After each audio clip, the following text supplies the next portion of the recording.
ఒక పల్లెలో పచ్చని అడవిలో ఒక అందమైన చిలుక ఉండేది. ఆ చిలుకకి మధురమైన స్వరం ఉండేది. అది ప్రతి ఉదయం శుభోదయం శుభోదయమని అందరినీ మేల్కొలిపేది. ఒకరోజు అడవిలోకి ఒక వేటగాడు వచ్చాడు. అతను ఆ చిలుకను పట్టుకున్నాడు. చిన్న పంజరంలో పెట్టి ఊరికి తీసుకెళ్లాడు. ఒక చిన్న అమ్మాయి చైత్ర ఉండేది. ఆమె ఆ చిలుకను చూసి బాధపడింది. ఇది గాలిలో ఎగరాలిగాని పంజరంలో ఎందుకు ఉండాలి అని ఆలోచించింది.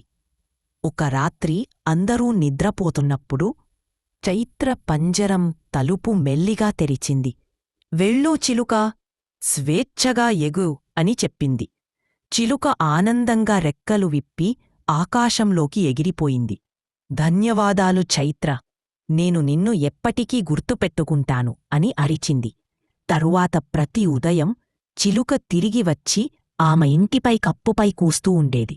అలా ఆ చిలుక చైత్రకు నిజమైన స్నేహితురాలు అయింది.